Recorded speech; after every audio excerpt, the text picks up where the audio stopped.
Hey everyone, welcome to Three Guys, One Movie. I'm Angus. I'm Mitch. I'm Zach. And we all saw Ready Player One. What did you guys think of this movie? Very fun. It was lots of fun. Yeah, fun out of 10. Fun out of 10 for sure. The story wasn't very complicated.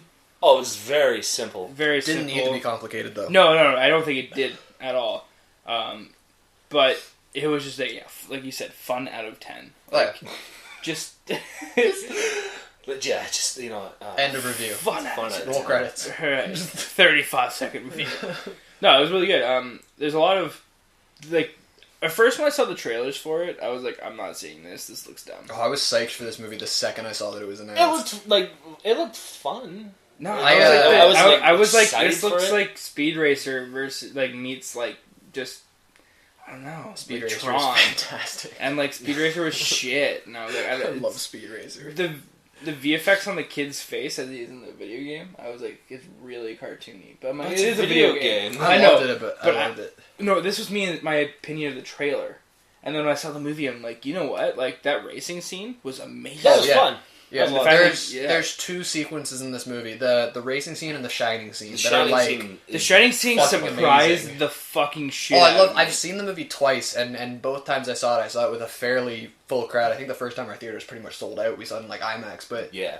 When that shining scene happens, because it's not in any of the trailers, It's not even. you hear like an audible reaction to it, with people being like, "Oh no way!" Yeah. Like everyone was like, "This is so cool." Yeah. Like, And it was funny too, when we first saw it, hearing other people's reactions to like whatever characters came up. Well, I love hearing people freak out over whatever they're excited about. Yeah, well, it was like the person that was beside me. I think it was like a StarCraft reference or something like that, and near the beginning, and they're like, "Oh my god, look at that!" and stuff like that. And there was like a couple times where Mortal Kombat characters would pop up. I'm like, "Oh, well, cool!" and when me and Mitch saw it the second time, the Gundam specifically, like, we had a group of people beside us who are obviously huge Gundam fans. Because the second the guy turned into a Gundam, they were all like, "Ah!" I was disappointed with the lack of Marvel characters in the movie. Well, they can't use them. Disney wouldn't let them. Yeah, Disney's it's a Warner Brothers greedy as movie. shit. I know. I'm just saying.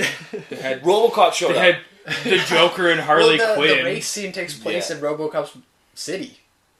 Detroit? Yeah, it was like his It's version just of Detroit. I thought it was in New York. No, it was his version of Detroit. As soon as Kong bounces in, it's in RoboCop territory. I Yeah, don't remember that at all. yeah. They have the big billboard on the background too. Really? Yeah. Oh, I didn't even notice that. But yeah, like there's like a little shot of RoboCop just like walking at the Spawns beginning. in I'm there. like, oh my, yeah, Spawns there. That Spawn part was really There's cool. so many random. There's one that I like really was not expecting, like the Hello Kitty one toward the beginning of it. I didn't even catch that the first time, but there was a Hello Kitty. Yeah. There was also what's his name? Is it Marvin the Martian or whatever? Yeah. He was like Marvin right at the Martian. beginning when they were explaining you can be cartoon or real, and they have him walk out for the cartoon thing. Yeah. I just I really Battletoads. The That was one of the most Battletoads, surprising. There were yeah. Battletoads in the nightclub. I really love the Iron Giant. Yeah, that's cool. Like that part was in the trailer, yeah.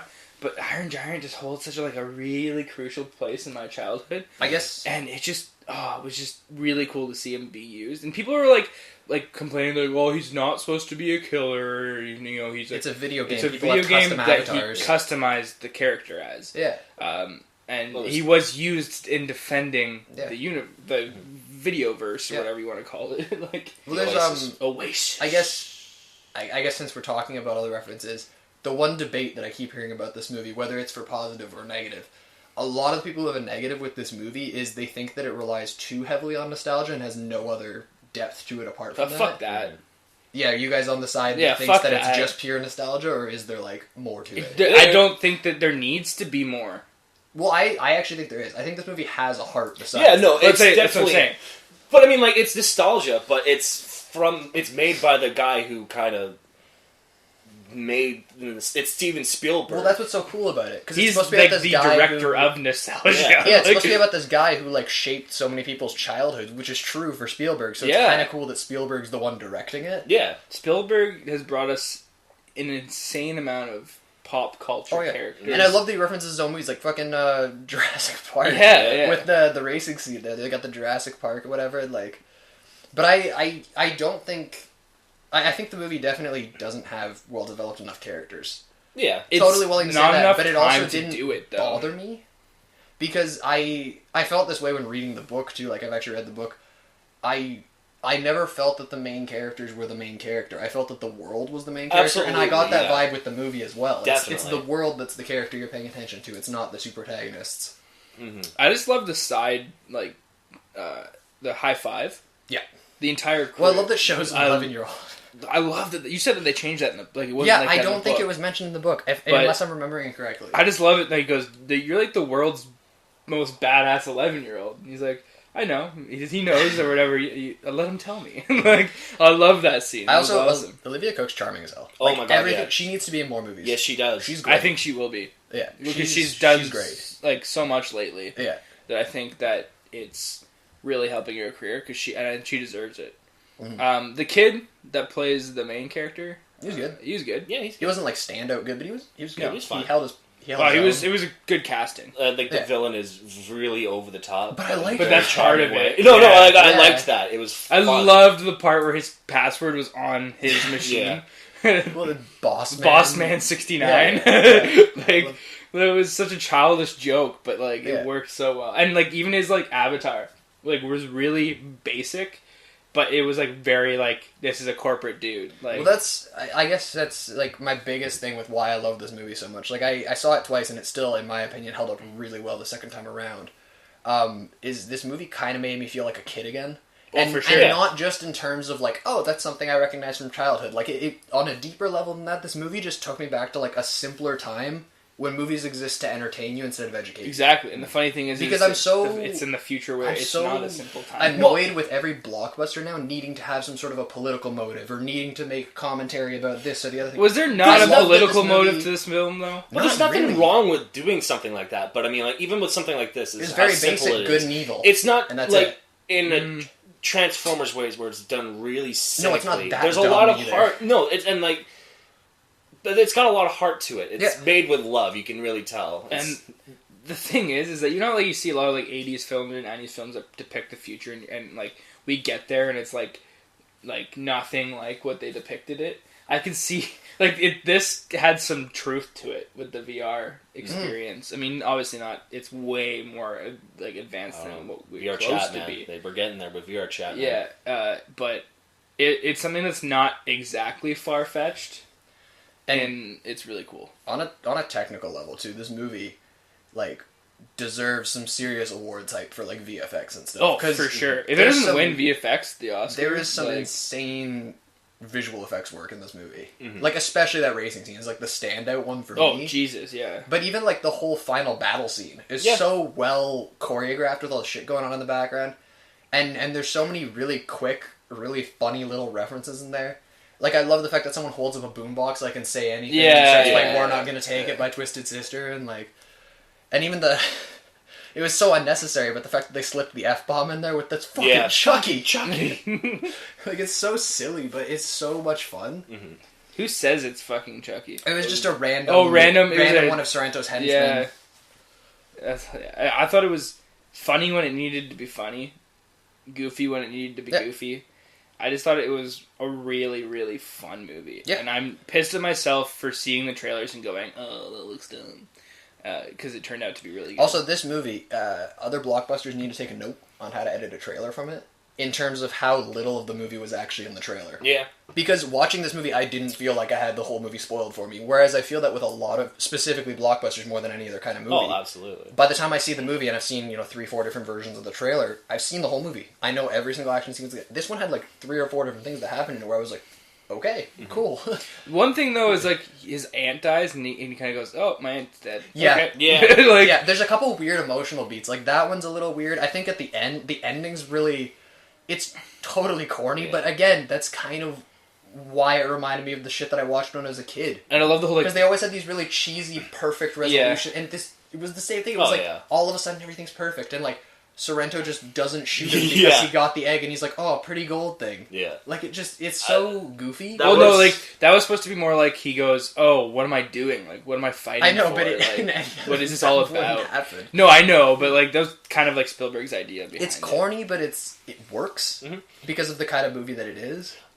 The live action stuff near the beginning though was kind of meh with Yeah. his No, uncle the- and stuff like that, yeah. or his aunt's boyfriend or whatever. Yeah. That stuff is kind of like That guy was He's a the hurricane guy- heist. But he's the guy that was the StarCraft guy in the video game. Was he? Oh, okay. Yeah. He was the bad guy in Hurricane Heist. Yes. And the dad and the witch. The highlight of his career. Oh, yeah. I also appreciated the Buckaroo Banzai reference. Yeah. So, yeah. Buckaroo Banzai. And movie. T.J. Miller. Yeah, he was funny. He was really fun in this movie. Oh, he was hilarious. Like, he's never in it live action, but, like, you know it's him from the voice. It's very recognizable. His voice is unique. But he's a funny dude, and he just reminded me of, like, everyone when you play a video game, like, you know, Counter-Strike or World of Warcraft or whatever you play. There's always that one guy who knows everything about the game. There's like, I've been playing this for 12 years, and I know all this. That's that guy. Yeah. Like, that's just who he was. I just love the part where his arm gets cut off and then all the change is, like, coming out, like, all his money he's losing. And, like... It was really fun. I love how they kind of were, like, at the end, too, like, with the whole high five getting the company. How they split it up between the 5 of them. I thought that was pretty cool. And the fact that what's-his-face was the curator. Yeah. I called that. Did you can kind of recognize his voice.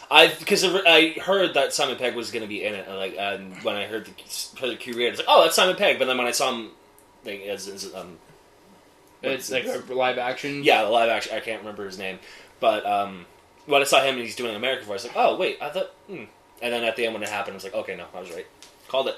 I didn't see that at all, but I'm not very observant. Okay.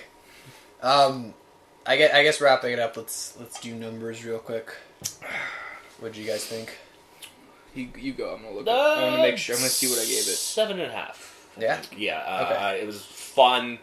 I didn't go into it expecting to get something like a big or anything like that. I just went into it to have fun, and I did. And it was a good, enjoyable movie. And then it's in terms of blockbusters that have come out in the last little while, it's got a lot more heart than the rest of them do. Well, I also just think this is one of the most entertaining movies I've seen in a long time that functions purely on an entertainment level. Mm-hmm. Like, for me, this is probably... I might be forgetting about something in the middle here, but this is probably my favorite, like, blockbuster type movie since, like, Fury Road. Well, for me, like, I can't think of anything between the two where it was like... Fury Road is better. But, for sure. Spielberg was kind of just like... Yeah, no, like, thinking about it. Just that, like, non-stop entertainment value kind of thing. Yeah, I could say that. Spielberg kind of just went, fuck it, I'm making a fun movie. Yeah. And that's what I love about it. Just fully committed to that. So, I think I'd give this probably 7.5, 8 out of 10. He's taking a break from the dramas. He's doing... Because he's good at going back to his roots. He's good at both. 80s. I'm real high on this. Like, I've seen it twice. It's one of my favorite movies. How high are you? Yeah. I'll 9. Like, I really loved this movie. Very high. I can't wait to watch it again. I'll buy the Blu-ray. I'll watch it a bunch of times. It's just a really, really fun movie that I keep recommending to, like, everyone I know because I want it to make more money. I think it deserves to make money. Mm-hmm. It's one of those blockbusters that you don't mind it, like, making a shit ton of money. And it's absolutely worth seeing in the theater. Yeah. Even IMAX, if you can seek it out. Yeah. The biggest format you can get. We saw it in IMAX 3D, and it was worth it. Oh, totally. So, highly recommended. What's your ranking, Mitch? I did. I said 7.5 out of 8. Pay attention, Zach. 7.5 out of 8? 7.5 or 8 out of 10. Between there. 7.75. Okay. Alright. Follow us all on Twitter, Letterboxd, all that. It'll be in the description down below. We'll catch you next time. Bye. See ya.